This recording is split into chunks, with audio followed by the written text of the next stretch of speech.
Hi everyone. तो आज हम लोग वेक्टर की सीरीज़ स्टार्ट करेंगे। तो चलिए अब शुरू करते हैं। तो वेक्टर स्टार्ट करने से पहले एक बेसिक फिज़िक्स की डेफिनेशन देख लेते हैं। तो physics the study of physical part of nature like motion, forces, matter and it's constituents with the help of physical quantities. तो आप लोग जैसे ऑलरेडी जानते हैं कि साइंस की कई सारी ब्रांचेज़ हैं, जैसे केमिस्ट्री है, बायोलॉजी है, एस्ट्रोनॉमी है। तो सब अलग अलग चीज़ों से डील करते हैं। सिमिलरली फिजिक्स जो है आपका, that deals with the study of motion, the forces, the matter and it's constituents. और कैसे स्टडी करते हैं, certain with the help of certain physical quantities, जो कि यहाँ टर्म मेंशन है फिजिकल क्वांटिटीज़। इसको ही हम आगे देखेंगे कि एक्चुअली ये फिजिकल क्वांटिटी क्या है जिनकी हेल्प से हम फिजिक्स में आगे रिसर्च कर पाते हैं। तो बेसिकली क्वांटिटीज़ को दो कैटेगरी में बांटा गया है। एक को बोला जाता है फिजिकल क्वांटिटी और दूसरे को बोला जाता है नॉन फिजिकल क्वांटिटी। तो फिजिकल क्वांटिटी वो क्वांटिटीज़ हैं जिनको कि आप नाप सकते हैं, ठीक है। और नॉन फिजिकल क्वांटिटीज़ वो सारी क्वांटिटीज़ होती हैं जिनको कि आप नाप नहीं सकते। तो चलिए इसको थोड़ा सा समझ लेते हैं। Physical quantities are those quantities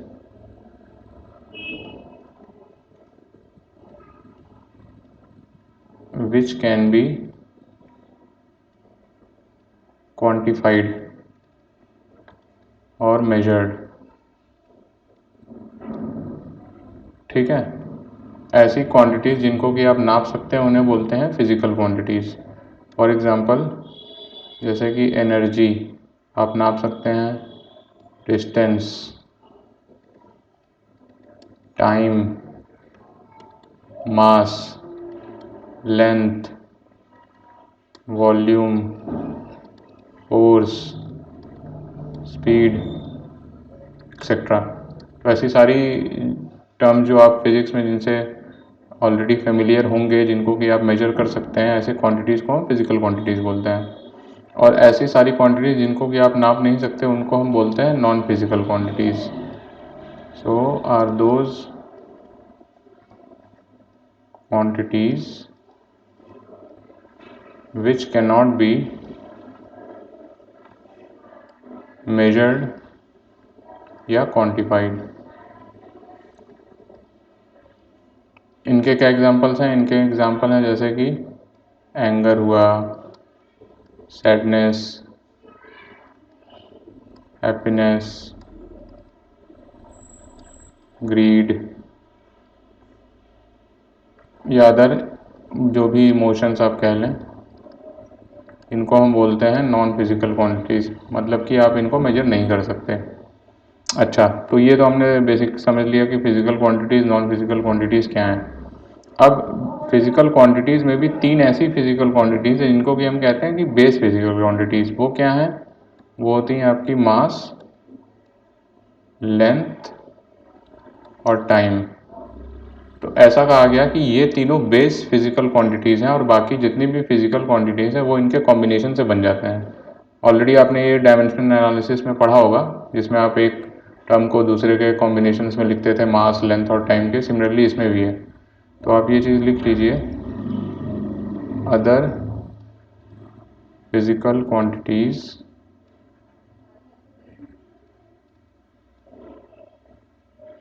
can be written as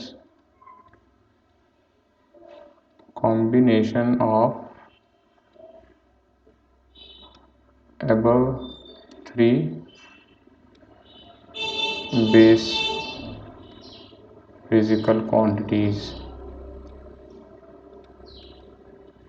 जैसे कि स्पीड को आप बोल सकते हैं डिस्टेंस बाई टाइम। तो ये हो जाएगा फंक्शन ऑफ लेंथ और टाइम का, ठीक, लेंथ एंड टाइम। तो सिंपल टर्म्स है ये, इनको हम समझ लेके आगे चलते हैं। फिर थोड़ा सा कलर चेंज करते हैं, इसको रेड करते हैं, ठीक है। तो ये हमने समझा कि difference between physical quantities, non physical quantities. अब फिजिकल क्वांटिटीज़ को फर्दर तीन भाग में क्लासीफाई किया गया है। क्या है? स्केलर, वेक्टर और टेंसर। तो स्केलर क्या होती हैं? ऐसी क्वांटिटीज़ जिनका कि सिर्फ मैग्नीट्यूड होता है, जिनका डायरेक्शन नहीं होता, उनको स्केलर क्वांटिटीज़ बोलते हैं। ऐसी क्वांटिटीज़ जिनका एक मैग्नीट्यूड भी होता है, डायरेक्शन भी होता है, वो उनको हम वेक्टर बोलते हैं। और टेंसर एक तीसरे टाइप की कैटेगरी है, ये हमारे सिलेबस में नहीं है लेकिन हम थोड़ा सा इनके बारे में भी जानेंगे। तो सबसे पहले स्केलर को देख लेते हैं। इसको बोला जाता है are those physical quantities which has magnitude but no direction. Example में क्या होगा इसके? जैसे कि वॉल्यूम, जैसे कि स्पीड, डिस्टेंस, एनर्जी। ठीक है, ये सब सारी चीज़ें आपकी स्केलर क्वांटिटीज़ हैं, इनका कोई डायरेक्शन नहीं है। मैंने एरिया नहीं लिखा है, मैंने लेंथ नहीं लिखा है, क्योंकि ये दोनों टर्म जब आप बीटेक में जाएंगे तो एक, अभी आप इनको स्केलर बोल सकते हैं, बट जब आप बीटेक में जाएंगे तो ये दोनों टर्म्स आपको वेक्टर के फॉर्म में भी आएंगे फर्स्ट ईयर में ही। तो इनको एग्जैक्टली आप स्केलर ना बोलें अभी, ये मैंने इसको क्रॉस कर देता हूँ। ठीक है, अब वेक्टर क्या होता है? वेक्टर वो क्वांटिटीज़ है जिनका मैग्नीट्यूड भी होता है, डायरेक्शन भी होता है। पर ये सफिशिएंट कंडीशन नहीं है किसी को वेक्टर क्वालिफाई करने के लिए। एक कंडीशन और चाहिए कि it must follow vector law of addition. तो दो चीज़ें हैं, दोनों लिख लेते हैं। आर दोज फिजिकल क्वांटिटीज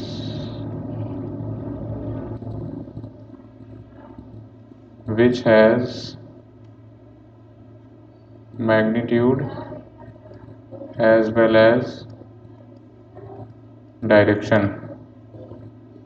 ये तो फर्स्ट कंडीशन हो गई। सेकंड हो गई, it must follow vector law of addition.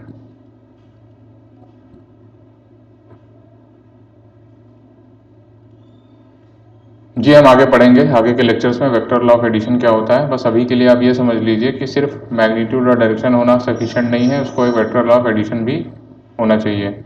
इसका एग्जांपल जैसे कि वेलोसिटी, एक्सीलरेशन, फोर्स। जैसे यहाँ पर डिस्टेंस था तो उसका वेक्टर काउंटर पार्ट हो जाता है डिस्प्लेसमेंट। ठीक है, ये सब चीज़ें आपकी वेक्टर्स होंगी। एक एक्सेप्शन जैसे आप देख लो, करंट है, करंट स्केलर होता है, बट इसका मैग्नीट्यूड भी होता है और इसका डायरेक्शन भी होता है, but it does not follow vector law of addition. ये सिंपली आप इसको ऐड कर सकते हैं स्केलर की तरह, does not follow vector law of addition. ठीक, तो ये हो गया वेक्टर की classification, magnitude, direction plus vector law of addition. तीसरी कैटेगरी, ये हमारे सिलेबस में नहीं है, टेंसर, बट फिर भी जान लेते हैं कि होता क्या है। तो टेंसर में आपका लिखिए आर दोज फिजिकल क्वांटिटीज। ये सारी फिजिकल क्वांटिटीज़ ही हैं, ध्यान रखना। आप क्वांटिटीज़ में एक नीचे आया फिजिकल क्वांटिटीज़ और फर्दर एक नीचे आप चल रहे हो फिजिकल क्वांटिटीज़ में, स्केलर, वेक्टर और टेंसर में। Are those physical quantities which has magnitude, direction and an additional third information।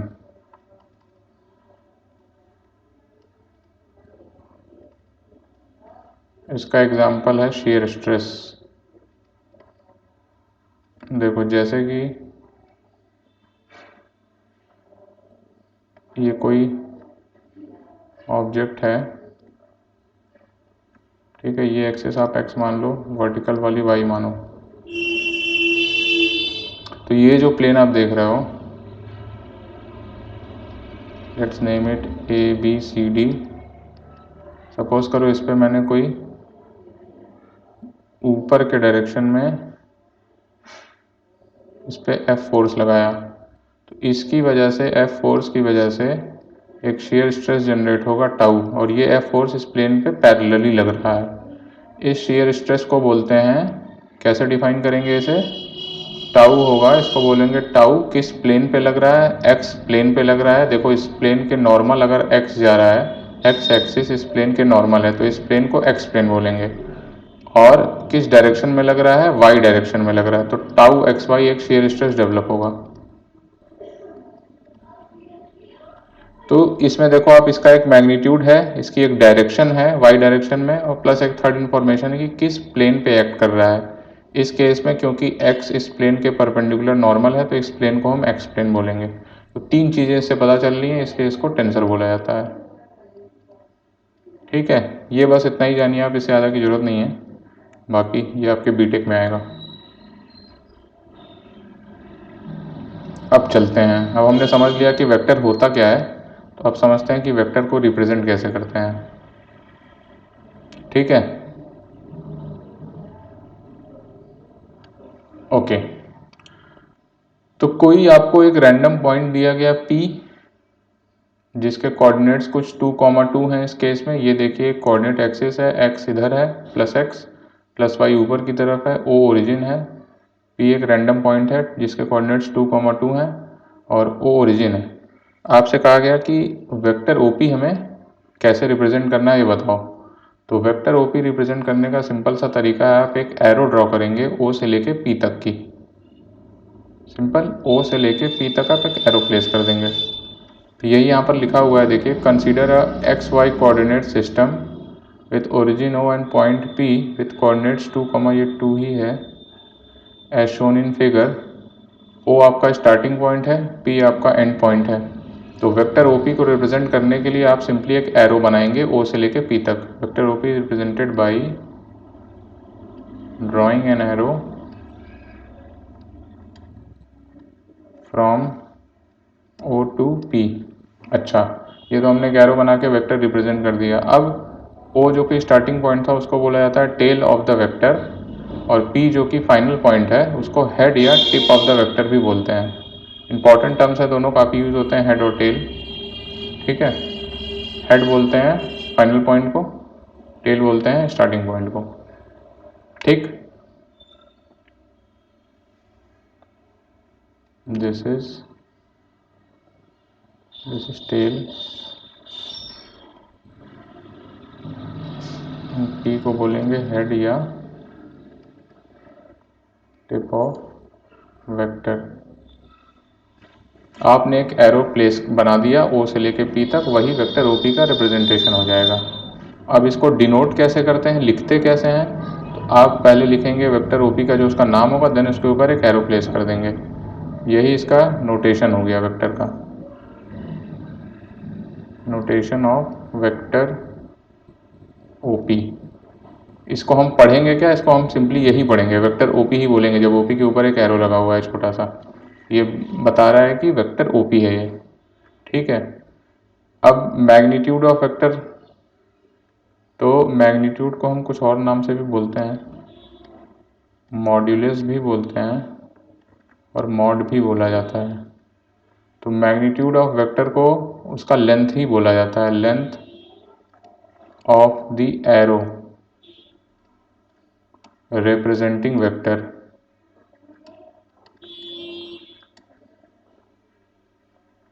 तो इस केस में वेक्टर OP के केस में जो एरो की लेंथ OP है वही उसका मैग्नीट्यूड हो जाएगा। मैग्नीट्यूड को कैसे डिनोट करते हैं, पहले वेक्टर लिखते हैं, उसके दोनों तरफ मॉडुलस लगा देते हैं। ये देखो, वेक्टर OP के दोनों तरफ मॉडुलस लगा दिया, इसको हम मैग्नीट्यूड या मॉडुलस या मॉड वेक्टर ही पढ़ेंगे, mod OP। This is mod OP, ये ऐसे इसको पढ़ा जाता है। और ये हो जाता है लेंथ OP की जो लंबाई है वही इसका मतलब मैग्नीट्यूड हो गया इस वेक्टर का। ठीक है, तो हम वेक्टर को डिनोट करना सीख लिए कि OP के ऊपर एक एरो लगा देते हैं, मैग्नीट्यूड को लिखना सीख गए कि OP वेक्टर के अराउंड मॉडुलस लगा देते हैं, तो उसको हम मैग्नीट्यूड बोलते हैं। ठीक है, चलिए अब आगे चलते हैं।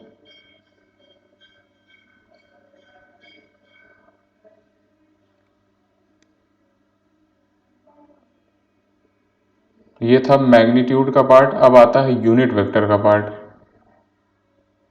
क्योंकि हमने कहा है कि किसी वेक्टर का मैग्नीट्यूड भी होता है, डायरेक्शन भी होता है। तो डायरेक्शन मैग्नीट्यूड तो हमने देख लिया कि जो एरो की लंबाई थी वही उसका मैग्नीट्यूड था। अब आती है उसकी डायरेक्शन कैसे बताएं। तो डायरेक्शन के लिए यूज़फुल होता है यूनिट वेक्टर। यूनिट वेक्टर क्या होता है, पहले इसकी डेफिनेशन देख लेते हैं। यूनिट वेक्टर का सिंपल सा ही मतलब है, जो इसके नाम से ही समझ में आ रहा है। यूनिट वेक्टर का मतलब होता है ऐसा वेक्टर जिसका कि यूनिट मैग्नीट्यूड हो। तो इस चीज़ को लिख लीजिए, a vector having unit magnitude. तो ऊपर वाले केस में कुछ यूं ओपी बना हुआ था आपका, this was O, this was P, इधर आपका प्लस एक्स एक्सिस था, इधर प्लस वाई था। तो जब हम कैसे यूनिट मैग्नीट्यूड कैसे लिखे थे, हमने लिखा था ओ पी और उसके मॉड्यूलस लगा दिया था। तो जब इसकी वैल्यू 1 हो जाती है तो that means O P is vector is unit vector. अच्छा ठीक है, जब इस लंबाई वन यूनिट हो गई, ओपी लंबाई, magnitude of OP is equal to 1, या length of arrow OP is equal to 1, तो हम कहेंगे कि ये वेक्टर ओपी जो है यूनिट वेक्टर है। यूनिट वेक्टर को कैसे डिनोट करते हैं, यूनिट वेक्टर को नोटेशन देख लीजिए इसका। नोटेशन, अब हम उसके ऊपर एरो ना रख के उसके ऊपर सिंपली कैप रखते हैं। इसको हम बोलते हैं यूनिट वेक्टर ओपी। ये इसको पढ़ा जाता है यूनिट वेक्टर ओपी, मतलब कि ओपी वेक्टर के डायरेक्शन में यूनिट वेक्टर है। ये यूनिट वेक्टर का मतलब है ऐसा वेक्टर जिसका कि यूनिट मैग्नीट्यूड हो।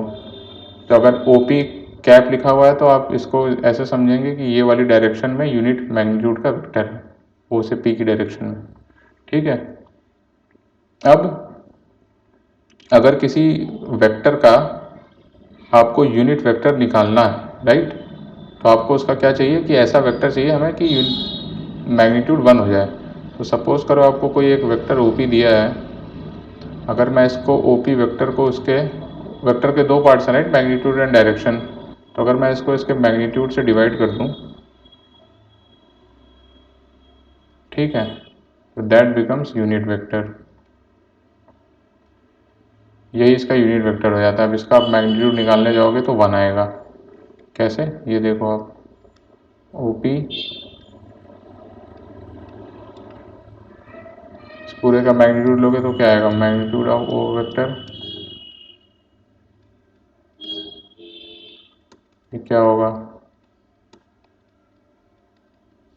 मॉड ऑफ मॉड तो 1 ही होगा राइट, तो ये 1 हो जाएगा। इसका मतलब ये जो है टर्म, ये है यूनिट वेक्टर। तो इसको आप जनरलाइज करके ऐसे भी लिख सकते हैं, unit vector OP is equal to vector OP upon mod OP. ये हो गई इसकी डेफिनेशन। बहुत इंपॉर्टेंट है, ये देख लीजिए। यूनिट वेक्टर निकालने के लिए वेक्टर को उसके मैग्नीट्यूड से डिवाइड कर दिया जाता है। ठीक, यूनिट वेक्टर निकालने के लिए वेक्टर को उसके मैग्नीट्यूड से डिवाइड कर दीजिए, that becomes your unit vector. तो सिंपली अगर मैग्नीट्यूड 1 है तो यूनिट वेक्टर से हमें एक डायरेक्शन का ही पता चलता है बेसिकली, कि किस डायरेक्शन में। इस केस में जैसे ओ से पी की तरफ एक यूनिट वेक्टर दिया है, मतलब ओ से पी की तरफ वेक्टर है जिसका मैग्नीट्यूड 1 है। ठीक है। अब आपसे कहा जा रहा है कि how to write a vector if its magnitude and unit vector is given. आपको एक वेक्टर का मैग्नीट्यूड दे दिया और उसके यूनिट वेक्टर भी दिया है, तो उस वेक्टर को कैसे लिखें। ऊपर वाले ही फॉर्मूले का यूज़ कर सकते हैं आप। यूनिट वेक्टर को क्या लिखा था आपने, vector OP upon mod OP. तो यहाँ से अगर मुझे वेक्टर ओपी को लिखना है तो मैं क्या लिखूँगा, mod OP times unit vector. ठीक, देखो यहाँ पर ये एक टर्म स्केलर होता है और ये एक टर्म वेक्टर होता है। ये तो ऑब्वियसली वेक्टर है ही। तो किसी वेक्टर को स्केलर से जब मल्टीप्लाई करते हैं तो सिंपली उसका मैग्नीट्यूड उतने टाइम्स मल्टीप्लाई हो जाता है और डायरेक्शन सेम ही रहेगी ऑब्वियसली। कि अगर मैं इस वेक्टर ओपी को 5 से मल्टीप्लाई कर दूँ तो इस एरो की लेंथ 5 टाइम्स हो जाएगी और इसका डायरेक्शन सेम ही रहेगा। तो वही यहाँ से रिलेशन भी पता चल रहा है। आप देखो OP को मैंने लिखा मैग्नीट्यूड या scalar times unit vector. So on multiplying, ये चीज़ लिख लीजिए, a vector by scalar magnitude gets multiplied।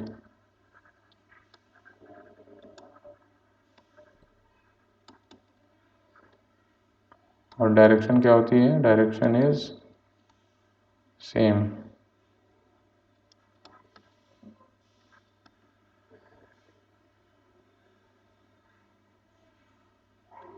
ठीक है, तो ये पॉइंट लिख लीजिए। तो आपने दो रिलेशन यहाँ से इंपॉर्टेंट मिले हैं, एक कि यूनिट वेक्टर को vector divided by magnitude of vector, अगर वेक्टर को यूनिट वेक्टर के फॉर्म में लिखना है तो वेक्टर को आप लिखेंगे magnitude times unit vector. Simply इसको इधर ले लें आप, और कुछ भी नहीं किया इसमें। तो बस इस रिलेशन से एक चीज़ और पता चल जाता है, जब भी किसी वेक्टर को स्केलर से मल्टीप्लाई करेंगे तो उसका मैग्नीट्यूड उतने टाइम्स मल्टीप्लाई हो जाएगा और डायरेक्शन सेम रह जाती है। इसका एक डायग्राम से समझ लीजिए। अगर ये एक वेक्टर है ए कैप,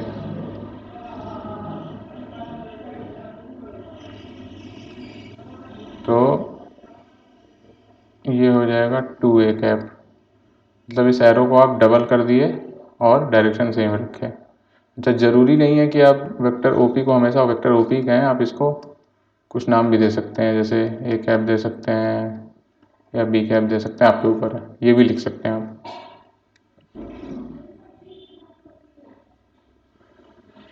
हमने देखा कि वेक्टर को डायग्राम में कैसे रिप्रेजेंट करते हैं, एरो बना के, उसके स्टार्टिंग पॉइंट से लेके फाइनल पॉइंट तक एक एरो बना के। अब हम देखेंगे कि इसको कार्टेशियन फॉर्म में लिखते कैसे। कार्टेशियन मतलब x और y के फॉर्म में। तो चलिए शुरू करते हैं। देखिए इस फिगर में ये कोऑर्डिनेट एक्सिस दिया हुआ है आपको, this is your plus x axis, this is your plus y axis and O is your origin. ठीक, आपको अगेन P पॉइंट दिया गया जिसके कोऑर्डिनेट्स 2,1 हैं। तो आपको कहा गया कि वेक्टर OP कार्टेशियन फॉर्म में लिखिए। तो वेक्टर OP या कोई भी वेक्टर लिखने का तरीका, उसका मतलब क्या है? उसका मतलब ये है कि पहले आप स्टार्टिंग पॉइंट से फाइनल पॉइंट तक चल के जाएंगे, लेकिन चलना आपको कैसे है? पहले आप x के अलॉन्ग चलेंगे, फिर y के अलॉन्ग चलेंगे और उसको नोट डाउन करेंगे यहाँ। तो देखिए कैसे लिखते हैं इसे। तो जब वेक्टर OP लिखेंगे आप, तो आप O से स्टार्ट करेंगे। अच्छा, एक चीज़ इंपॉर्टेंट, इसको करने से पहले आपको एक चीज़ मिस हो गई है, वो मैं बता देता हूँ कि यूनिट वेक्टर जो मैंने अभी पढ़ाया आपको, उसमें एक जनरल नोटेशन होता है कि जब यूनिट वेक्टर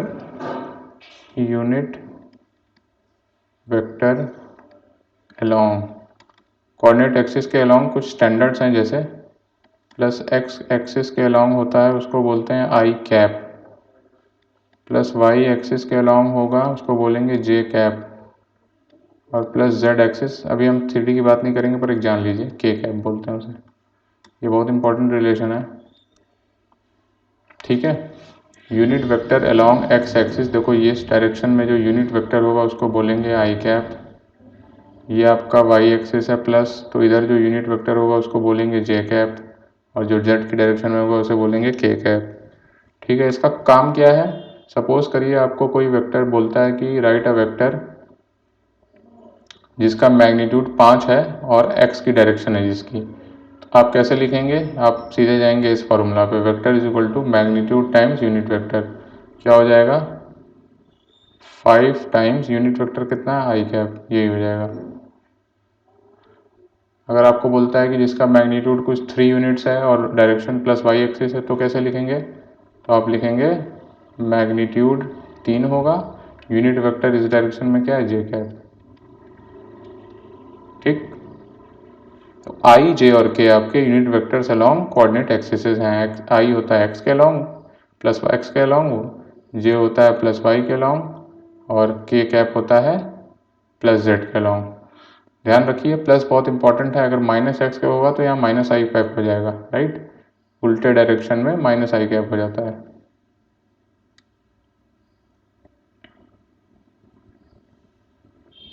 तो अब आते हैं वापस से इस एग्जांपल पे। इस पॉइंट के कोऑर्डिनेट्स 2,1 दिए हुए हैं। आप ओ से चलना स्टार्ट किए, पहले आप एक्स के लॉन्ग चले, कितना गए आप यहाँ से चल के यहाँ तक आए 2 यूनिट। तो आप अगर एक्स के लॉन्ग 2 चलोगे तो आप यहाँ लिखोगे 2 टाइम्स आई कैप प्लस, फिर इस पॉइंट से लेके पी तक जाओगे चल के, कितना चले, ये वाली डिस्टेंस कितनी है, ये 1 यूनिट है। किसके लॉन्ग चले, प्लस वाई के लॉन्ग, तो आप क्या लिखोगे 1 जे कैप। यही हो जाता है कार्टेशियन रिप्रेजेंटेशन। सिंपली आपको स्टार्टिंग पॉइंट से, जो कि टेल है, टेल से स्टार्ट करना है, हेड तक पहुंचना है एक्स और वाई के लॉन्ग चल के। तो आप देखोगे कि एक्स के लॉन्ग कितना चल रहे हो, that will be I, multiply that by I cap. J के लॉन्ग कितना चल रहे हो, multiply by J cap, 1 J cap. ठीक है, तो इसको एक चीज़ और लिख लीजिए कि इसका सिग्निफिकेंस क्या है कार्टेशियन फॉर्म में लिखने का। ये लिख लीजिए, we walk around, we walk from tail to head along x and y axis. We write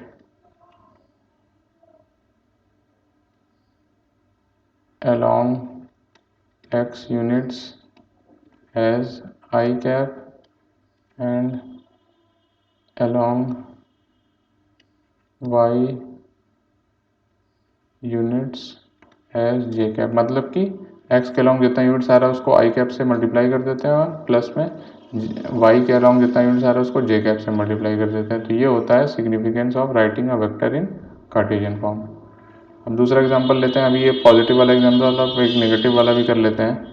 यहाँ पर ये एक ओरिजिन है, this is plus axis, this is plus Y axis. O Q लिखना है आपको, vector O Q Cartesian form में। तो डायग्राम में तो आपको पता ही है कि आप ओ से लेके क्यू तक एक एरो बना देंगे तो वेक्टर ओ क्यू का रिप्रेजेंटेशन हो गया। अब कहा गया कि इसको कार्टेशियन फॉर्म में लिखिए। तो कार्टेशियन फॉर्म में लिखने का तरीका मैंने आपको ऑलरेडी बताया। आप ओ से स्टार्ट करेंगे, क्यू तक जाएंगे, पहले चलेंगे एक्स के अलॉन्ग। अब देखो एक्स के अलॉन्ग कितना चल रहे हो आप इधर तो जा नहीं रहे हो, आप उल्टा जा रहे हो इधर, राइट, इधर जाओगे आप। तो ये -1 है, -1 यूनिट एक्स के अलॉन्ग चल रहे हो तो क्या लिखोगे, -1 टाइम्स आई कैप, क्योंकि आप आई की डायरेक्शन ये है, आप पीछे जा रहे हो तो -1 आई कैप लिखोगे, प्लस इस पॉइंट से लेके इस क्यू तक जा रहे हो, ये कितना यूनिट्स है, 2 यूनिट्स है, राइट। किधर है, प्लस वाई के अलॉन्ग, क्या होता है 2 जे कैप। ठीक, अगर पीछे जाओगे तो माइनस करके लिखना है, प्लस के डायरेक्शन में जाओगे तो प्लस करके लिखना है। बस इतना सिंपल सही है, बस इसमें थोड़ा सा ध्यान देना है इनिशियली आपको। चलो ओ आर वाला लिख के आप खुद एक बार ट्राई कर लो, फिर देखते हैं। देखो ओ से जाओगे आर तक, पहले एक्स के अलॉन्ग चलोगे, क्या प्लस एक्स की तरफ जा रहे हो, नहीं, माइनस एक्स की तरफ जा रहे हो। कितना यूनिट जा रहे हो, यहाँ से लेके यहाँ तक कितना यूनिट्स है, 2 यूनिट्स। ये हो जाएगा -2 कैप प्लस, फिर यहाँ से आर तक आओगे, ये देखो ये फर्दर 2 यूनिट्स है, लेकिन इस बार ये भी प्लस वाई के उल्टे डायरेक्शन में है। ये हो जाएगा -2 जे कैप। तो इसको सिंपली -2 आई कैप -2 जे कैप लिखेंगे और यही आपका कार्टेशियन रिप्रेजेंटेशन हो गया इस वेक्टर का। ठीक है, अभी तक हमने देखा कि वेक्टर हम हमेशा ओरिजिन से ही स्टार्ट कर रहे थे, जिसको हम ओरिजिन ओ बोल रहे थे, और उसको कार्टेशियन फॉर्म में लिख रहे थे। पर ये ज़रूरी नहीं है कि ओरिजिन से ही स्टार्ट हो। एक रैंडम पॉइंट इस केस में देखिए, ये आपका कोऑर्डिनेट एक्सिस एक्स है, कोऑर्डिनेट सॉरी ये एक्स एक्सिस है, plus X axis, and this is plus Y axis, and this is origin. एक वेक्टर है जिसका टेल आपको दिया हुआ है पी एक्स कॉमा वाई, और क्यू दिया है head x2 y2, x1 y1 आपका टेल है। तो vector O P sorry vector P Q represent करने के लिए आप क्या करोगे, एक एरो बना दोगे पी से लेके क्यू तक। अब कहा गया कि इसका आप कार्टेशियन फॉर्म में लिखिए। तो देखो ये तो ओरिजिन से स्टार्ट नहीं हो रहा है, पर फंडा इसमें भी सेम है। आप पी से चलना स्टार्ट करोगे क्यू की तरफ अलॉन्ग, पहले एक्स के अलॉन्ग जाओगे, फिर वाई के अलॉन्ग जाओगे। कितना कितना जाओगे वो आई कैप और जे कैप के साथ लिख दो। तो देखो अगर ये वेक्टर, ये पॉइंट P है जिसका कोऑर्डिनेट x1 कॉमा y1 है, तो ऑब्वियसली ये वाली डिस्टेंस x1 हो जाएगी, ठीक है, और ये वाली डिस्टेंस y1 हो जाएगी। देखो मैंने यहाँ दिखाया, इसकी वर्टिकल डिस्टेंस y1 हो जाएगी। सिमिलरली अगर ये पॉइंट Q x2 y2 है तो इसकी y एक्सिस से दूरी ये x2 हो जाएगी, और वो x एक्सिस से दूरी y2 हो जाएगी, ये मैंने यहाँ दिखाया हुआ है, इसकी हाइट ये y2। तो अब आप खुद देखो, अगर ये डिस्टेंस x1 है और ये डिस्टेंस x2 है तो ये बीच वाली डिस्टेंस कितनी होगी, x2 minus x1, right. Similarly ये वाली डिस्टेंस यहाँ y1 दिखी है, ये बड़ी वाली डिस्टेंस y2 है, तो ये बीच की डिस्टेंस y2 माइनस y1 हो जाएगी। अब आप देखो, आप p से चलना स्टार्ट करोगे, पहले x के अलॉन्ग चलोगे प्लस x के अलॉन्ग, कितना यूनिट्स गए, x2 माइनस x1 ही तो गए, तो आप लिख दो यहाँ पे x2 minus x1 I cap. उसके बाद आप प्लस y के अलॉन्ग चलोगे, कितना चलोगे, y2 माइनस y1 चलोगे, तो लिख दीजिए इसे भी y2 minus y1 J cap. ठीक है, अगेन ये बहुत ही सिंपल है, आपको सिंपली x के अलॉन्ग कितना चलना है उसको आई कैप के साथ लिखना है, y के अलॉन्ग कितना चलना है उसको जे कैप के साथ लिखना है। अब ये एक जनरल फॉर्म में भी लिखा जा सकता है, राइट।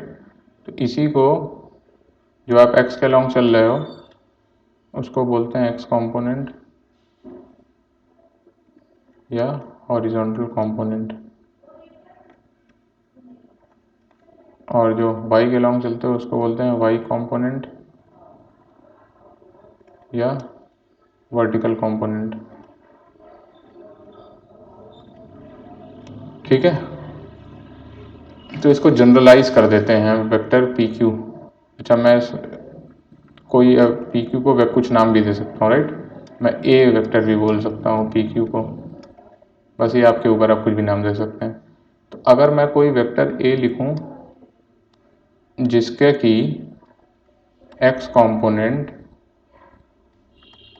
ए एक्स है और वाई कंपोनेंट ए वाई है, कहने का मतलब ये होगा कि इस वेक्टर के टेल से लेके हेड तक पहुंचने के लिए आप एक्स के अलॉन्ग ए एक्स चलोगे, वॉक ए एक्स अलॉन्ग प्लस एक्स, ये हो जाएगा वॉक ए वाई अलॉन्ग प्लस वाई।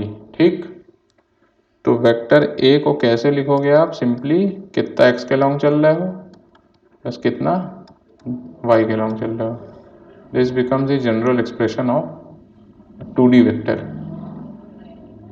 इसको बोल रहे थे हम हॉरिजॉन्टल एक्स कंपोनेंट, अगर इसको बोलेंगे वाई कंपोनेंट, जितना वाई के अलॉन्ग चले। अब हम देखते हैं कि क्वांटिफिकेशन क्या होता है। क्वांटिफिकेशन, वेक्टर एक ऐसी फिजिकल क्वांटिटी हमने बोला था जिसका कहा था कि मैग्नीट्यूड भी है और डायरेक्शन भी है।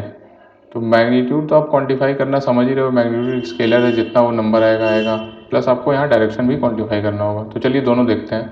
पहले कि ऊपर वाले केस लेते हैं, पी क्यू वेक्टर है एक, जिसके पी के कोऑर्डिनेट्स दिए हैं सेम x1 y1, क्यू के दिए x2 y2। तो वेक्टर पी क्यू आप कैसे लिखे थे पहले, x2 minus x1 I cap plus y2 minus y1 J cap. ठीक है, अब आपको कहा गया कि इसका मैग्नीट्यूड बताओ। तो मैग्नीट्यूड आपने सिंपली पी क्यू एरो की लेंथ ही तो निकालनी है, राइट। ये अगर वेक्टर पी क्यू है तो इसकी लेंथ ही तो निकालनी है। सपोज करो ये पॉइंट आर है, ये 90 डिग्री बन जाएगा। तो ट्रायंगल पी आर क्यू में देख लो आप, दिस इज 90 डिग्री, तो P R square Pythagoras theorem आप लगा सकते हो। तो क्या हो जाएगा, P R square plus R Q square is equal to P Q square. ठीक है, अब पी क्यू लेंथ क्या है वेक्टर, उसका मैग्नीट्यूड ही तो है। तो आप पी क्यू स्क्वायर को वेक्टर पी क्यू का मॉड भी तो लिख सकते हैं। ठीक, और ये हो जाएगा आपका P R square plus R Q square. P R square क्या हो जाएगा, x2 माइनस x1 का square plus R Q square क्या हो जाएगा, y2 माइनस y1 का स्क्वायर। ठीक, तो वेक्टर, सॉरी इसको मैं रेस कर देता हूँ। तो वेक्टर पी क्यू अगर मुझे, अगेन फिर से मिस्टेक हो गई, तो वेक्टर पी क्यू अगर मुझे लिखना है यहाँ से, मैं क्या करूँगा, स्क्वायर रूट लूँगा x2 माइनस x1 का square plus y2 minus y1 का स्क्वायर। ये होगा एक जनरलाइज्ड इक्वेशन जिसकी हॉरिजॉन्टल आर्म आपको पता है x2 minus x1 plus y component y2 minus y1 का स्क्वायर। तो अगर कोई वेक्टर a मेरा दिया हुआ है ऊपर की तरह ax I cap plus ay J cap, तो मैग्नीट्यूड ऑफ a कैसे लिखा जाएगा, under root of ax square plus ay square. बस इतना सा है ये मैग्नीट्यूड निकालना, x कंपोनेंट लेना उसका स्क्वायर करना है, y कंपोनेंट लेना उसका स्क्वायर करना है और उसके ऊपर स्क्वायर रूट लगा देना है। 3D के केस में प्लस एक z वाला भी टर्म आ जाएगा, हम आगे देखेंगे। ठीक है, ये हो गया आपका मैग्नीट्यूड का फॉर्मूला। तो ये आपने मैग्नीट्यूड कैलकुलेट कर लिया, आपने मैग्नीट्यूड को क्वांटिफाई कर दिया। डायरेक्शन कैसे क्वांटिफाई करोगे, डायरेक्शन क्वांटिफाई करने के लिए आपको ये थीटा डिफाइन करना होगा। ठीक है, ये थीटा, अगर ये थीटा आप डिफाइन कर दोगे तो आप इस वेक्टर की डायरेक्शन बोल पाओगे, राइट। आप बोल सकते हो कि प्लस एक्स से अगर सपोज करिए थीटा 45 डिग्री है तो आप बोलोगे कि इसका मैग्नीट्यूड इतना है और प्लस एक्स से 45 डिग्री की डायरेक्शन में ये वेक्टर है। तो to quantify direction be measure theta. अब थीटा का सेंस क्या है, थीटा इज पॉजिटिव अगर ये एंटी क्लॉकवाइज में मेजर किया जाता है और theta is negative if it is clockwise. Theta है क्या, angle from plus X axis. Clockwise anti clockwise आप लोग जानते ही हो, फिर भी ये क्लॉकवाइज मतलब घड़ी की तरह अगर चल रहा है तो ये होता है क्लॉकवाइज। इसी के विपरीत अगर उल्टा चल रहा है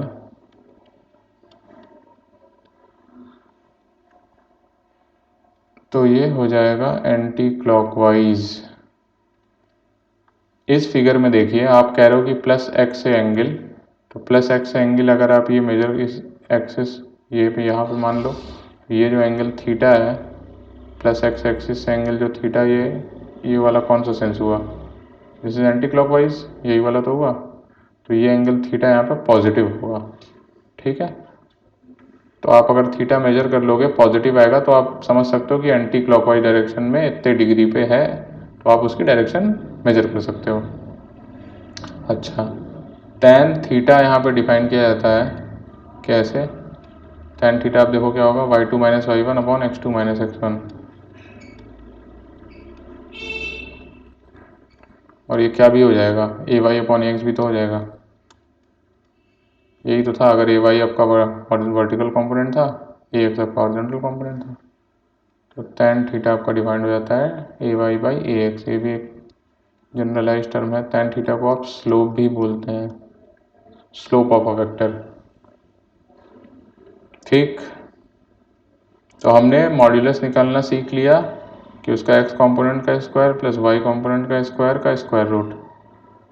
हमने उसका एंगल निकालना मेजर कर लिया टैन थीटा से, ए वाई बाई ए एक्स। अब आगे चलते हैं। तो अभी तक हम कार्टेशियन में ही खेल रहे थे, अब हम लोग देख लेते हैं कि पोलर रिप्रेजेंटेशन क्या होता है। तो जब आई कैप और जे कैप के फॉर्म में लिखते हैं तो ये हो जाता है कार्टेशियन, और जब मैग्नीट्यूड और एंगल के फॉर्म में चलते हैं, मैग्नीट्यूड और एंगल के फॉर्म में लिखते हैं तो उसको बोलते हैं पोलर रिप्रेजेंटेशन। ठीक है, so in polar representation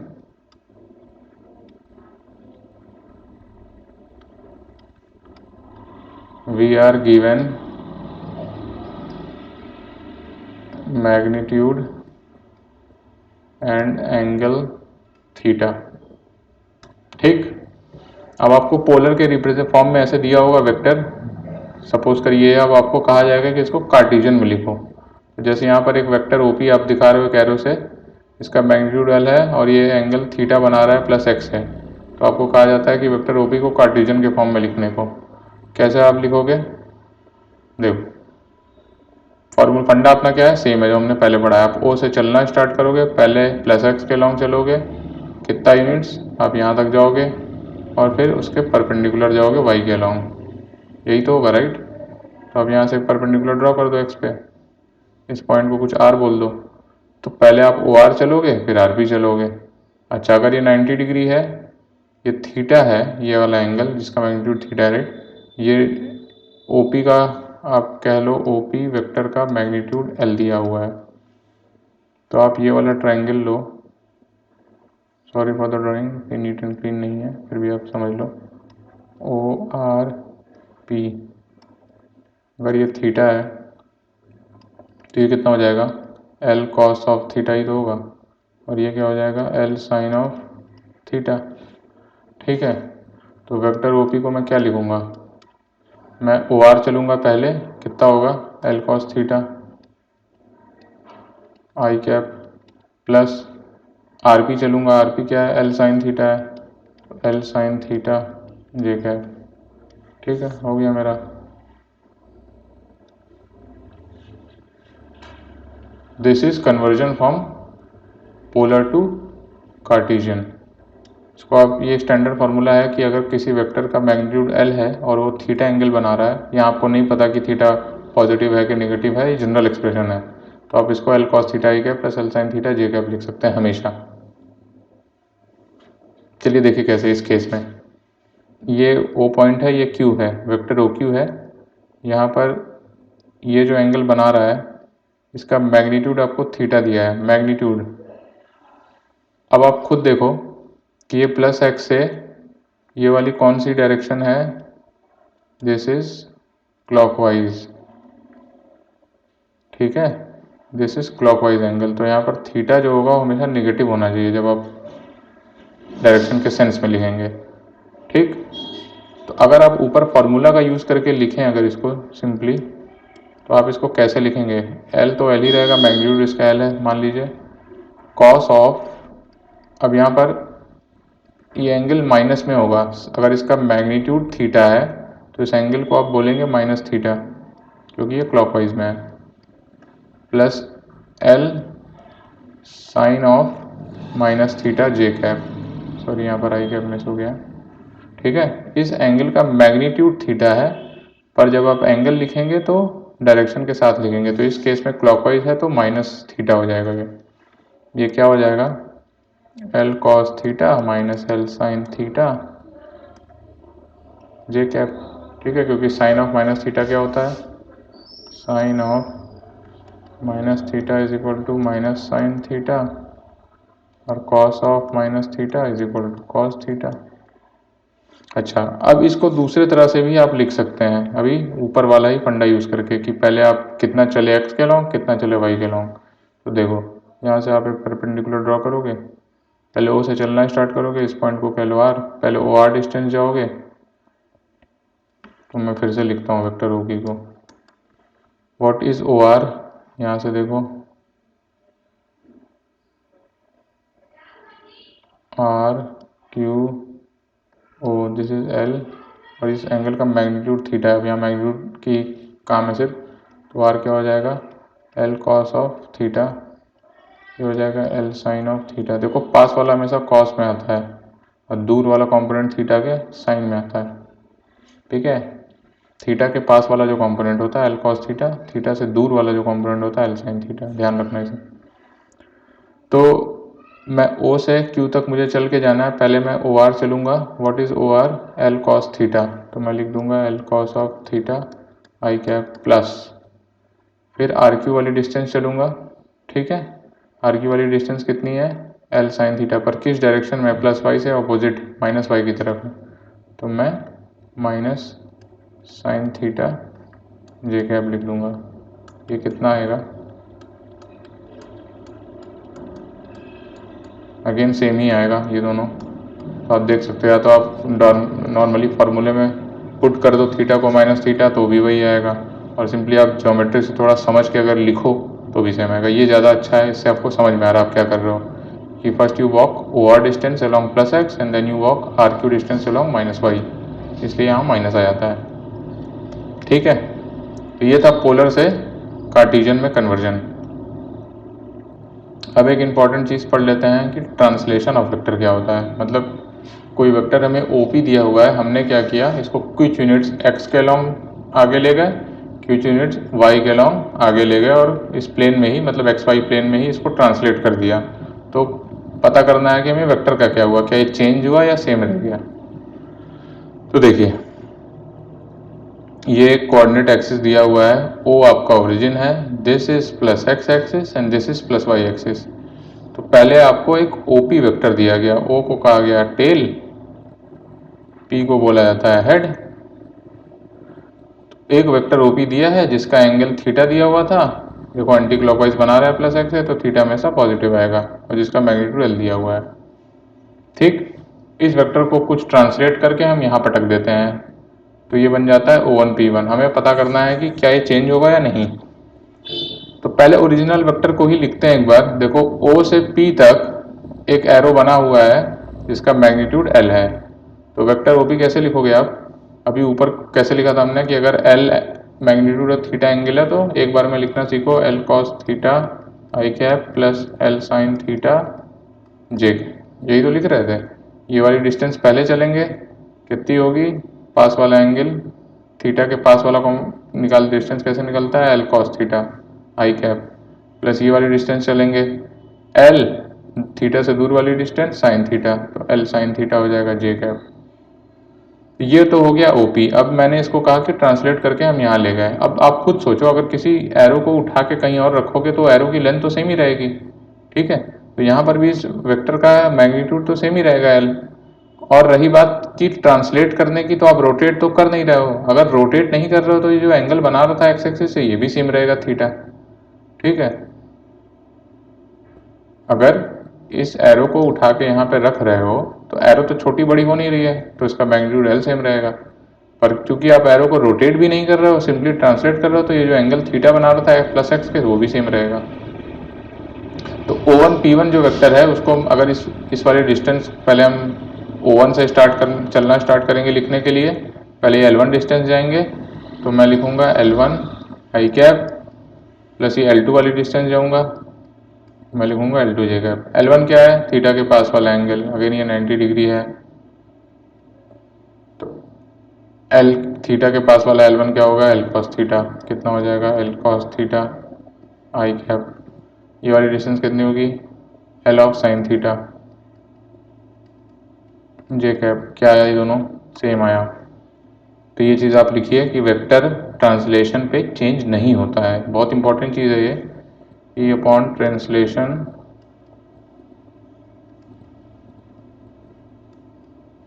vector does not change. क्यों, क्योंकि मैग्नीट्यूड डज नॉट चेंज, वही वेक्टर एरो की लेंथ सेम ही रहेगी, डायरेक्शन भी चेंज नहीं होता। क्यों, क्योंकि थीटा सेम रहता है, तो वेक्टर सेम ही रहता है, कोई चेंज नहीं होता वेक्टर में। तो इसका मतलब आप किसी भी वेक्टर को कितना भी ट्रांसलेट कर लीजिए, वो हमेशा सेम ही रहेगा। अब इस वेक्टर OP को मैं चाहे यहाँ बनाऊँ, चाहे यहाँ बनाऊँ, चाहे मैं यहाँ बनाऊँ, फर्क नहीं पड़ता, सेम ही है तीनों, एज लॉन्ग एज इस एरो की लेंथ हर जगह सेम है और ये डायरेक्शन जो ये थीटा एंगल है ये हमेशा सेम होना चाहिए, ठीक। तो इस पूरे प्रकरण में चेंज क्या हो रहा है ट्रांसलेशन में, ट्रांसलेशन में चेंज होते हैं हेड और टेल के कोऑर्डिनेट। देखो O चला गया O1 पे, P चला गया P1 पे, only coordinates of head and tail changes, ठीक है। ट्रांसलेशन में सिर्फ हेड और टेल के कोऑर्डिनेट्स ही चेंज होते हैं, बाकी वेक्टर में कोई चेंज नहीं आता उसके मैग्नीट्यूड और डायरेक्शन में। एक ये किसी का केस देख लो कि वेक्टर OP ऐसे दिया हुआ है डाउनवर्ड डायरेक्शन में। पहले तो आपको इसको लिखना, मेरे को बताओ कैसे लिखोगे आप, ठीक है। कैसे लिखोगे, O से लेके P तक जाना है, पहले आप ये वाली डिस्टेंस चलोगे। क्या है ये वाली डिस्टेंस, अगर ये L है, ये 90 डिग्री है, इसको आप परपेंडिकुलर से ड्रॉ कर लो, तो L से पास वाला कंपोनेंट कितना होता है, L of cos theta. Plus x की तरफ जा रहे हो कि minus x, obviously minus x, तो क्या लिखोगे minus L cos theta I cap. उसके बाद ये वाली डिस्टेंस कितनी होगी, थीटा से दूर वाला component L of sine theta, किस डायरेक्शन में है, प्लस वाई से अपोजिट माइनस वाई की तरफ, तो minus L sine theta J cap, ये हो जाएगा वेक्टर ओपी। मैंने इसको ट्रांसलेट करके यहाँ रख दिया ओरिजिन पे, कुछ O1 P1 बना दिया। तो अब O1 P1 लिखना है मेरे को। अगेन सेम फंडा इसमें भी आएगा कि ये वाली एरो की लेंथ L है, ये एंगल थीटा सेम ही रह गया, तो इसको भी तो यही लिखूंगा L cos theta, cos theta, क्योंकि पीछे जा रहा था तो मैंने माइनस लिखा है। अगेन ये वाली डिस्टेंस L साइन थीटा होगी, पर क्योंकि नीचे जा रहा हूँ तो माइनस करके लिखूंगा, minus L sine theta J cap cos theta I cap minus L sine theta J cap. ठीक है, तो ये देखो आप यहाँ पे भी कोई चेंज नहीं हो रहा है, बस समझने के लिए एक केस करके कि ट्रांसलेशन पर वेक्टर कभी चेंज नहीं होते, आप उसको उठा के कहीं भी रख सकते हो एज लॉन्ग एज कि उसका मैग्नीट्यूड सेम है और रोटेशन नहीं हो रहा है। अब ये आज का सबसे इम्पॉर्टेंट टॉपिक है और लास्ट टॉपिक है कि वेक्टर के कंपोनेंट्स क्या होते हैं। ठीक है, वेक्टर के कंपोनेंट्स कैसे किए जाते हैं,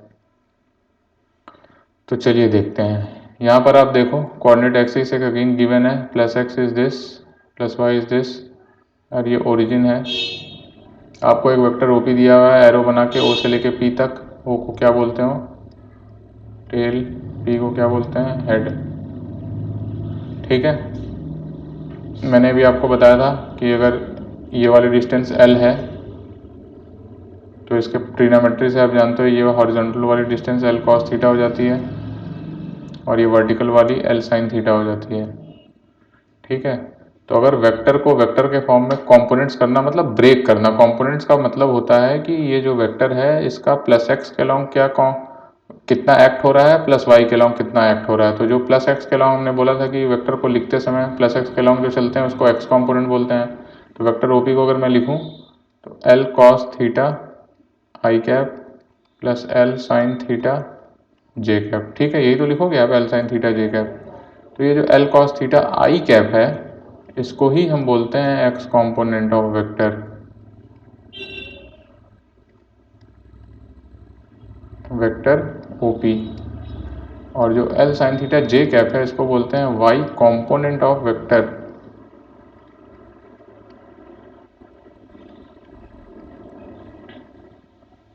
इसको हॉरिजॉन्टल भी बोल सकते हो, हॉरिजॉन्टल कॉम्पो, और इसको वर्टिकल कंपोनेंट। तो अगर मैं सिंपली L cos थीटा लिखता तो इसका मतलब होता कि हॉरिजॉन्टल कंपोनेंट का मैग्नीट्यूड, पर आई कैप लिखा हुआ है तो ये वेक्टर है, right. L cos theta I cap, this is the horizontal component of vector OP. और L sin थीटा अगर मैं बोलूंगा सिर्फ तो मतलब है कि वर्टिकल कंपोनेंट का मैग्नीट्यूड, और L sin theta J cap एक वेक्टर हो जाता है तो इसको मैं बोलूंगा vertical component of vector OP. ठीक है, बस इतना सही है। तो ये इसको मैं एरो बना के ना लिख दूं ऐसे, दिस इज हॉरिजॉन्टल कंपोनेंट और ये जो है वर्टिकल कंपोनेंट।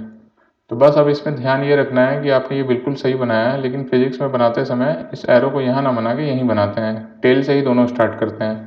कहने का मतलब है कि ये वेक्टर ओपी है तो इसका हॉरिजॉन्टल कंपोनेंट आप ऐसे कुछ बनाएंगे यहाँ पे, और इसका वर्टिकल कंपोनेंट यहीं पे बनाएंगे कुछ इस तरह से। ठीक है,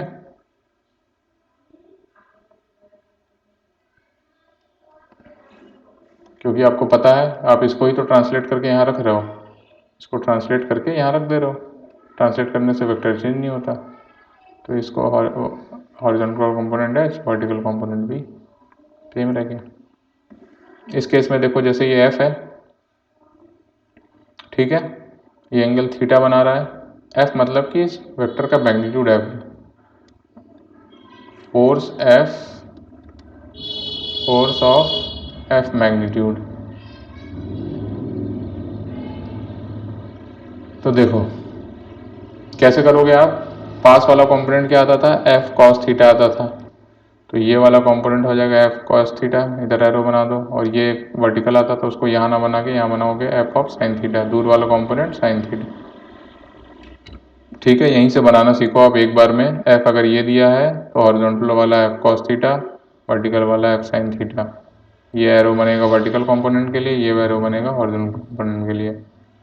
सिमिलरली ये वाला एग्जांपल देखो, इसमें एफ ऐसे नीचे की तरफ लग रहा है और ये वाला एंगल दिया हुआ है थीटा, तो एफ के कंपोनेंट्स किधर आएंगे, एक तो एक पीछे की तरफ आएगा, एक ये नीचे की तरफ आएगा।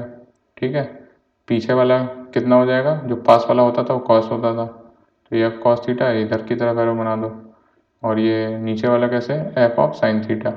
ठीक, इस वेक्टर को अगर लिखना हो तो मैं कैसे लिखूँगा, मैं लिखूँगा एफ कॉस थीटा किस तरफ है, प्लस एक्स के उल्टे डायरेक्शन में, तो minus F of cos theta I cap plus F sine theta किधर है, वो भी नीचे की तरफ है, प्लस वाई के ऑपोजिट डायरेक्शन में, तो minus F of sine theta cap, तो इसको मैं I cap minus F cos theta J cap, sorry ये वेक्टर है, ये क्या था मेरा हॉरिजॉन्टल कंपोनेंट, ये क्या था मेरा वर्टिकल कंपोनेंट। ठीक, तो ये आपने सीखा कि कंपोनेंट्स एक्स और वाई के अलोंग कैसे करते हैं। एक्स आपका हॉरिजॉन्टल एक्सिस होता है, एक्स और वाई आपका वर्टिकल एक्सिस होता है। पर ऐसा ज़रूरी नहीं कि आपको हमेशा एक्स और वाई के अलोंग ही करना पड़े। आगे हम फिजिक्स में देखेंगे कि हमेशा हमारे हेल्पफुल नहीं होगा, ये आपको किसी भी रैंडम उसमें कंपोनेंट्स करने को बोला जा सकता है। जैसा कि ये केस लो आप, एक इंक्लाइन प्लेन दिया हुआ है, दिस इज इंक्लाइन प्लेन जो हॉरिजॉन्टल एंगल थीटा बना रहा है, ये एंगल थीटा दिया हुआ है आपका, और इस पर एक मास रखा है। आपकी इसके मोशन की स्टडी करनी है अलोंग द इंक्लाइन प्लेन, मतलब ये वाला डायरेक्शन में और इसके परपेंडिकुलर डायरेक्शन में। तो यहाँ पर आपका ये और ये एक्सिस ज़्यादा काम नहीं आएगा, आपको एक एक्सिस लेना पड़ेगा इसके अलोंग। देखो मैंने एक्स को पैरेलल लिया है इंक्लाइन के, इंक्लाइन की ये डायरेक्शन है, तो मैंने इसको नीचे की तरफ एक्स से डिनोट कर दिया अलोंग द इंक्लाइन, और इंक्लाइन के परपेंडिकुलर जो इस डायरेक्शन में आ रहा है वाई से डिनोट कर दिया है। ठीक है, तो देखो इस मास का वेट mg नीचे की तरफ आएगा वर्टिकली डाउनवर्ड्स, ये तो हमेशा यही होगा।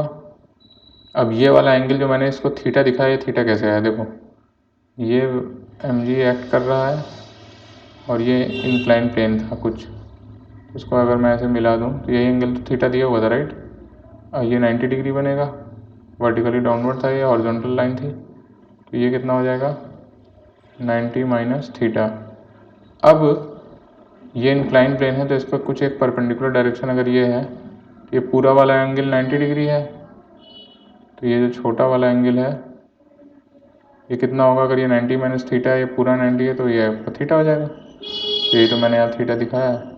ठीक है, अब आप mg के कंपोनेंट्स करो यहाँ पर, ये आपका एक कंपोनेंट इधर आएगा, ये थीटा से दूर है कि पास है, क्या है दूर है, तो कितना हो जाएगा ये mg साइन थीटा, और ये पास वाला क्या हो जाएगा mg कॉस थीटा। देखो मैंने x किधर लिया है, x इधर लिया हुआ है, तो जरूरी नहीं कि x वाला ही कॉस है, दूर वाला साइन आता है, पास वाला कॉस आता है, तो यहाँ पे प्लस आपका बाई चांस y है, तो y वाला कंपोनेंट mg कॉस थीटा आ गया और x कंपोनेंट आ गया mg साइन थीटा। तो ध्यान देने वाली चीज़ ये है यहाँ पर कि आपने x और y हॉरिजॉन्टल वर्टिकल ना लेके अलोंग द इंक्लाइन और परपेंडिकुलर इंक्लाइन लिया है, और ये हम फिजिक्स में करेंगे जब भी हमारी नीड होगी। तो इस चीज़ को लिख लीजिए, we choose x and y axis as per our need to solve our problem.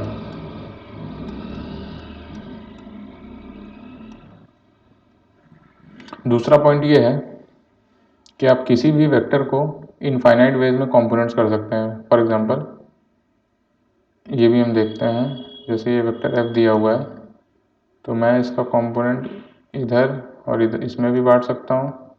ये एंगल मुझे थीटा पता होना चाहिए, और मुझसे कहा गया कि इसके इसके अलॉन्ग बांटो तो भी मैं बांट सकता हूँ, ये θ2 अगर मुझे दिया हुआ है। तो इनफाइनाइट परपेंडिकुलर एक्सिस आप ले सकते हैं और सबके अलॉन्ग एफ के कंपोनेंट्स कर सकते हैं। क्या आप पता होना चाहिए कि आपको किसी एक एक्सिस से उसका एंगल थीटा पता होना चाहिए और दोनों एक्सिस आपस में म्यूचुअली परपेंडिकुलर होने चाहिए। इस केस में देखो, अगर ये लाल वाला लिखना है आपको, ये वेक्टर एफ है, तो ये वाला एरो क्या हो जाएगा, एफ कॉस थीटा, ये वाला हो जाएगा एफ साइन थीटा। ठीक है, अब यही वेक्टर एफ है, अब इसको ब्लू के अलॉन्ग मुझे लिखना है, तो ये एंगल θ2 है, पास वाला क्या हो जाएगा एफ कॉस ऑफ θ2, दूर वाला क्या हो जाएगा एफ साइन ऑफ θ2। इसी तरह से आप कितने भी कोई भी एक्सिस ले सकते हो, आपस में म्यूचुअली परपेंडिकुलर होना चाहिए हमेशा। आप कंपोनेंट्स में कॉस और साइन करके बांट सकते हो। तो ये चीज़ लिखो, there are infinite set of axis along which we can make components। Condition ये है कि दी एक्सिस चूजन, मतलब कि जो आपस में ये और ये हैं या ये वाले और ये वाले हैं, must be perpendicular to each other. ठीक है, म्यूचुअली परपेंडिकुलर होने चाहिए। अब चलो यहाँ पर एक आपको देखो इसमें एक्स और वाई कैसे लिया हुआ है। ये एक वेक्टर v दिया हुआ है जो कि हॉरिजॉन्टल से एंगल θ2 बना रहा है। अब आपको x और y कुछ ऐसा दिया है कि x का खुद एंगल θ1 है, राइट। अब मैंने कहा कि x और y कुछ भी ले सकते हो, आप हॉरिजॉन्टल भी ले सकते थे। तो पहले तो हॉरिजॉन्टल में करके मुझे बताओ, हॉरिजॉन्टल में कंपोनेंट क्या होगा। अगर ये एंगल θ2 है, v cos θ2। सिमिलरली अगर एक वर्टिकल कंपोनेंट ऐसे आता तो कितना हो जाता, v ऑफ साइन θ2। पर आपको इसमें अलॉन्ग नहीं निकालना है, आपको निकालना है इस x और y के अलॉन्ग। ये एंगल θ2 मुझे दिया है v का हॉरिजॉन्टल से, और हॉरिजॉन्टल से ही x का एंगल θ1 दिया है। ठीक, तो मैं ये एंगल कैसे निकालूंगा, ये हो जाएगा θ2 माइनस θ1। अभी एक सिंपल सी प्रॉब्लम बन गई कि ये मेरा x है, ये मेरा y है, ये मेरा वेक्टर v है, और ये एंगल मेरा θ2 माइनस θ1 है। ये वाला कंपोनेंट क्या हो जाएगा, v cos ऑफ θ2 माइनस θ1, और ये हो जाएगा v साइन ऑफ θ2 माइनस θ1। ठीक, अगेन आप x और y प्रॉब्लम के हिसाब से ही चूज करेंगे। ये लास्ट एग्जांपल देख लीजिए इसका। अगेन ये एक इंक्लाइन प्लेन है, इंक्लाइन का एंगल θ1 है, ये मास m है जो कि इंक्लाइन पे रखा गया है। इस पे एक फोर्स F लग रहा है इस मास पे, जो कि इंक्लाइन से फर्दर θ2 के एंगल पे है। ध्यान से देखो, इस इंक्लाइन का एंगल θ1 है और इस मास पे F फोर्स लग रहा है जो फर्दर θ2 है इंक्लाइन प्लेन से। ये वाला एंगल θ2 है इसका इंक्लाइन से एंगल। तो आपको कहा गया कि F का कंपोनेंट निकालो अलॉन्ग हॉरिजॉन्टल और वर्टिकल। तो इसके लिए आपको एक एंगल चाहिए किसी एक एक्सिस से। ठीक है, ये चीज़ लिखिए, we need angle theta with one of the axis to make components.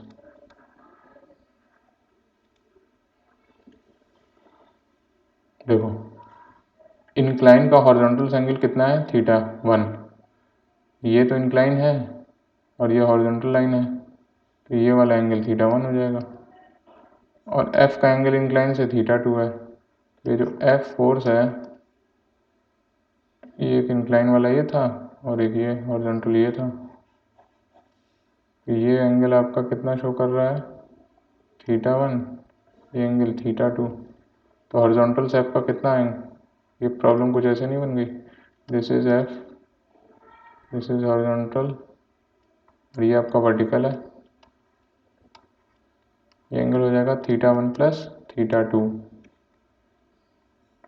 तो Fx क्या हो जाएगा, जो कि इधर एक्ट कर रहा है एफ कॉस θ1 प्लस θ2।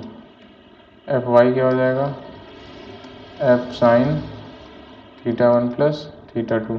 ठीक है, एफ वाई इधर एक्ट करेगा, एफ एक्स इधर एक्ट करेगा। ठीक है, ये सिंपल सा कंपोनेंट करने का तरीका है। आप किसी एक एक्सेस के साथ थीटा निकाल लो, पास वाला कंपोनेंट हो जाता है कॉस, दूर वाला कंपोनेंट हो जाता है साइन। ठीक है, बहुत ही सिंपल है। आज का लेक्चर यहीं पे एंड करते हैं। हम आगे के लेक्चर्स में फर्दर स्टडी करेंगे वेक्टर के एडिशंस के बारे में। ठीक है, थैंक यू।